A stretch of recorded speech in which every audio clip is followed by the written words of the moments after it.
So as we're on this preparation journey with God, it can be difficult, right? But it can be even more difficult when we have people around us, casting doubt or trying to discourage us, whether it's intentionally or unintentionally, because we ourselves will have doubt, because sometimes the orders that God gives, or the steps that he's telling us to take, makes zero sense to us. And it's like, okay, I see where you're taking me and I can get there easily, but God is like taking us through all these other routes and avenues that is like, you're taking me the longer way, but he has his reasoning for taking us the longer way, or the way that's more difficult.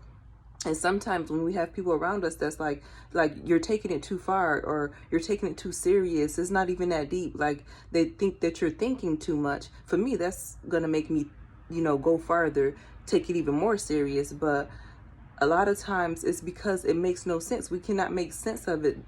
Us, ourselves, and those around us cannot make sense of what we're doing. Like, why are you starving yourself from whatever it is? Why are you starving yourself? Or why are you being so rough on yourself? And it's like, I'm hearing from God. I believe that I know he's telling me to do this. He's telling me to do this and this way and this and that way. And it's not making any sense to those around us. So what I've learned is that we have to, find ways to stay in God's presence and hang on to what he's showing us. And he shows us through many ways, through glimpses and dreams and visions, and through knowings and that small voice, or different synchronicities. He shows it and he confirms things to us in many ways if we just allow ourselves to be conscious and aware of what he's showing us. But it can be so easy to drift off. Like, I'm sure many people receive promises and things from God, but because of the people they're allowing themselves to be influenced by, they are walking away, because it just seems much more difficult, the journey that he's taking us on. Or the people around us are not encouraging us, they're discouraging us, because it just makes no sense to the human eye.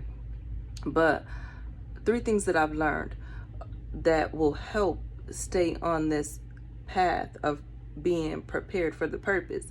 One thing is to kind of find many ways throughout the day to disconnect from those who have access to us, to kind of disconnect from them, not like pushing anyone away, but find ways to like be alone with just you and God, so that their voice is minimized and God's voice is maximized. And the second thing is to remind ourselves of the things that God has delivered us from in the past, the things that seemed so chaotic and, seemed like such nonsense, but it was worked into a pattern for good. Remind ourselves of those things. And the third thing is to keep recentering our focus on those glimpses, on those dreams, on the synchronicities, so we won't feel foolish. We might feel foolish, we will feel foolish, because God's ways are higher than our ways. So we will feel foolish many times, but we just keep focusing on what he's shown us, what we know he's shown us, and try to get our mind off of right now, try to get our mind off of the discomfort, because it is not fun, it is not enjoyable, but there's so much growth in the discomfort. But keep bringing ourselves back to what we know we've received from God, the promises we've received from God. So I hope this reaches someone that it can bless. Also, I want to give a shout out to my 2 boys. I have a 12-year-old and a 3-year-old. My 12-year-old is Ryan. His name means little king.